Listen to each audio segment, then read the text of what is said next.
and salutations, my dearest friends. My name is Samantha, and today I'm going to be highlighting one of my favorite authors that has amazing queer representation in their books, kind of like an author spotlight video, and I'm going to be taking a deep dive into all of Emily Rath's books.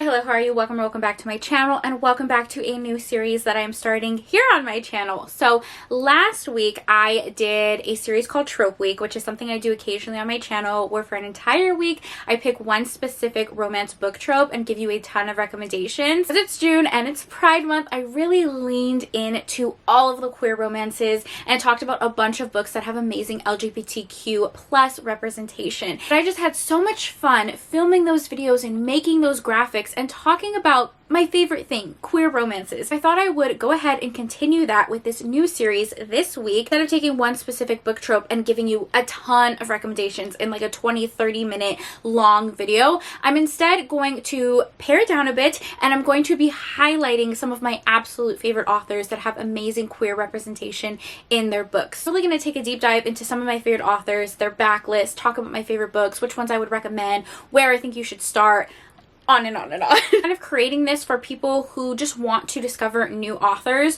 Hopefully I can showcase some authors that you haven't read from this week and really give you a guide on where to start with them. The authors are really popular, some are underrated in my opinion, so we have a good mix this week, or at least I think so. This intro was kind of long because I'm introducing this series to you guys, but hopefully these will be more bite-sized reviews.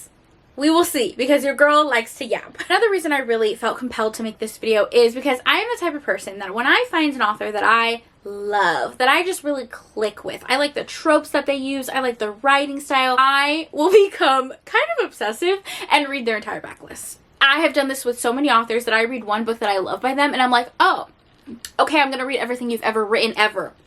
Wrote an obscure fan fiction on Wattpad, I'm gonna go find that. Have a novella in your newsletter, I'm gonna subscribe to that. Like, I just deep dive into authors that I really love. So I thought that this week would be perfect because I have so many authors that I've read their entire backlist and I highly recommend, and yeah, so we're gonna talk about them. Today's video is going to be all about Emily Rath. I've pretty much read Emily Rath's entire backlist at this point, so I feel comfortable recommending some of my favorites. I do actually have a reading vlog on my channel from almost a year ago where I read her books for the very first time. I will leave that video down below if you want to check it out and hear like my first thoughts. I have accumulated quite the Emily Rath collection.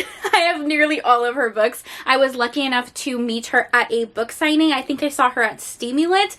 She was so incredibly kind, so incredibly present at that signing. These videos I am just going to dive in a little bit on the author themselves as well. Just kind of like breezing through her like about author section on her website. Put some respect on Emily, okay? She is Dr. Emily Rath, all right? Miss Thang has a BA in political science and philosophy and a PhD in peace studies and political science. Okay? Put some respect on her name, Dr. Emily Rath. Will say that her backlist hits so many different genres. There's roughly about like 10 books published right now. It's hard to count because some of them are like novellas and extensions of some of her other existing series. Like I said, she writes a lot of different subgenres. That's her popular hockey romance series, but she also has a historical romance series. She also wrote an Omegaverse, and then I also saw on her social media that she's coming out with a fantasy book next year, 2025. I'm not going to go through each individual book in her backlist. I'm going to kind of give you an overview of each series that she has, and then I will highlight my personal favorites and the ones that I think you should start with. All right, I kind of broke it down for you guys. We're going to start with her standalone novel, then we're going to talk about her poly-historical romance series, and we will dive into her very popular hockey Jacksonville Ray series. A lot of people would tell you to start with her hockey romance series, but Samantha is going to tell you to start with her Omegaverse book. The reason I'm starting with her standalone novel is because it is my favorite book that she's ever written. I highly recommend it. I feel like people don't talk about it enough, and I just love it so much. This is one of her few, if not only, standalone novels. It is a male Omegaverse book. If you're not familiar with Omegaverse, it's very similar to like a shifter romance.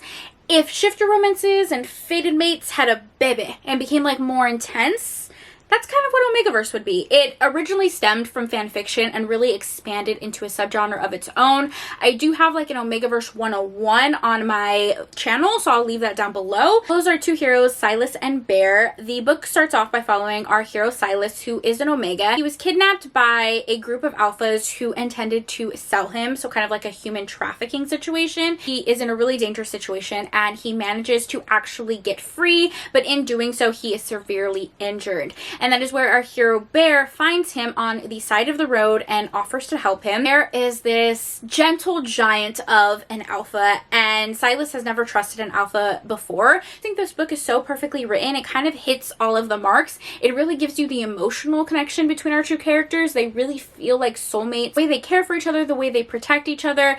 Their chemistry is absolutely off the charts sexy. Pretty sure I read this book in like one sitting. I was so engaged. I absolutely love the writing style. I loved our couple, and I just like so desperately want her to write more Omegaverse in the future. But yeah, this one is so amazing. If you've never read an Omegaverse before, I actually think this is a fantastic place to start because Emily does such an amazing job at explaining those dynamics. So highly, highly recommend. This is one of her very few standalone novels. Now, moving on, I'm going to be talking about her Second Son series, and this is actually a poly-historical romance series. This series gives you everything that you want a Regency historical to give you. It's giving you balls and nobility and propriety and scandal. It's poly, okay? And you guys know how I feel on this channel. More people, more fun. Okay, that is my mantra. I live by it. More people just makes more sense too. Like in this economy.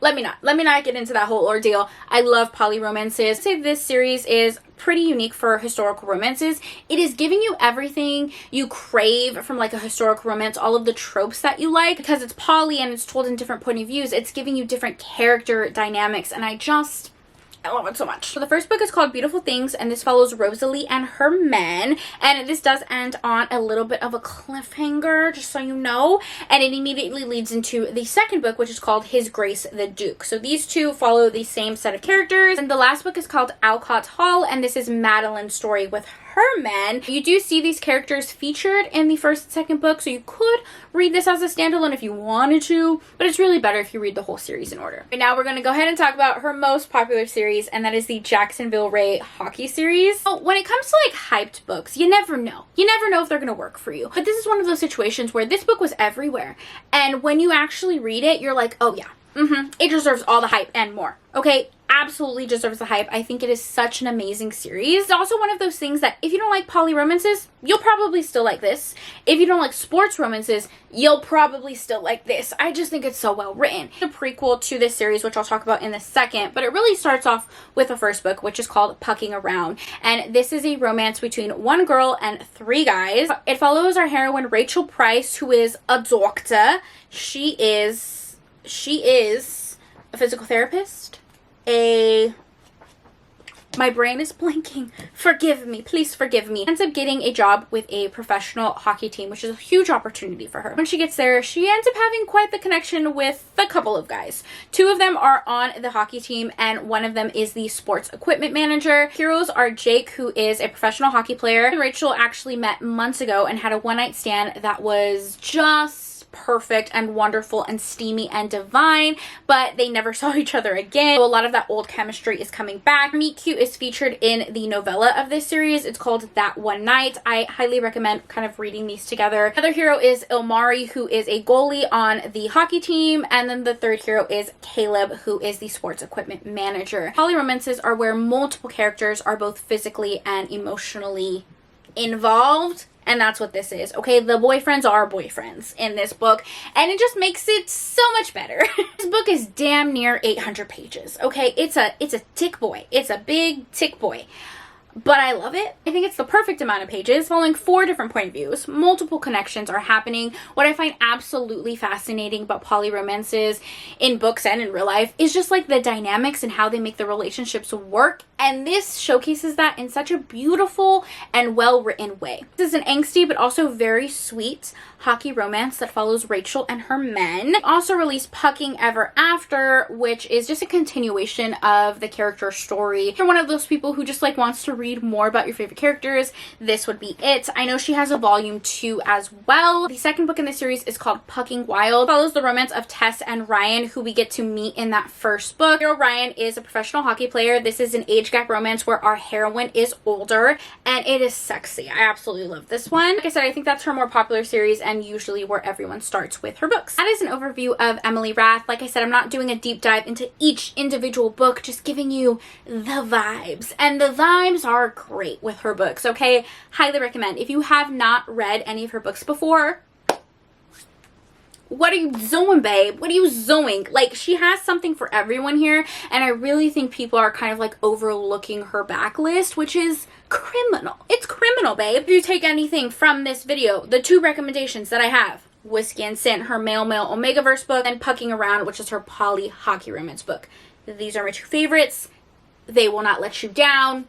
Trust my recommendations, please. Thank you. That is it. That is our first author spotlight of the week. If there are any authors, whoa, the air just clicked on and whew, that felt great because I'm sweating up a storm, you can see. Okay, it's very hot with all these lights in front of me. I don't even know where I was going with that. Where was I going?